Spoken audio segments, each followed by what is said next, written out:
Hi நண்பர்களே, இன்றைக்கி நம்ம எங்கே இருக்கிறோம்னு சொன்னால் லால்பேட்டையில் இருக்கக்கூடிய பரோட்டா கடையில் தாங்க இருக்கிறோம். லால்பேட்டைனாலே ரொட்டி தான் செமையாக இருக்கும். நம்ம எப்போ லால்பேட்டை வந்தாலும் ரொட்டி சாப்பிடாம போகிறதில்ல. லால்பேட்டைக்கு நேற்று வந்தோம். நுஸ்ரத் ஹோட்டல் எப்போ ரொம்ப வருஷமாக நம்ம சாப்பிடக்கூடிய ஒரு ஹோட்டலு, செமையாக இருக்கும். நம்ம நண்பர்களோடு வந்திருந்தோம். பாருங்கள், ஆர்டர் பண்ணி பரோட்டா, தந்தூரி, முட்டை சட்னி எல்லாம் ஆர்டர் போட்டு சாப்பிட்டோம். செமையாக இருந்துச்சுங்க. அந்த சால்னா மட்டுக்கு அடிச்சிடவே முடியாது. லால்பேட்டை சால்னாவை மிஞ்ச முடியாது. பரோட்டா, தந்தூரி செமையாக இருந்துச்சு. அப்படியே பஞ்சு மாதிரி பொசு பொசுன்னு இருந்துச்சு. சூப்பராக வேக வச்சு அருமையாக வச்சுருந்தாங்க. நாங்கள் 4 பேர் வந்து சாப்பிட்டோம் ஹோட்டலில். இந்த ஹோட்டல் பேர் நுஸ்ரத்து.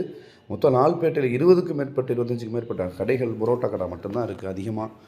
இங்கே பாருங்கள், நூல் பரோட்டா எவ்வளோ அழகாக இருக்குது பாருங்களேன். செமையாக இருக்குங்க. அப்படியே முறுமுறு சூப்பராக இருந்துச்சு.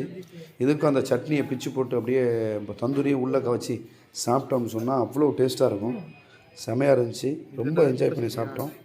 இங்கே பாருங்கள், முட்டை சட்னி, பெப்பரு, வெங்காயம், தக்காளி எல்லாம் போட்டு முறையாக பண்ணியிருந்தாங்க. சூப்பராக இருந்துச்சு. நீங்கள் லால்பேட்டைக்கு வந்தால் ட்ரை பண்ணி பாருங்கள். அதிகமாக லால்பேட்டைக்காரவங்க சாப்பிட்றது அது காலை சாப்பாடே பரோட்டா தாங்க.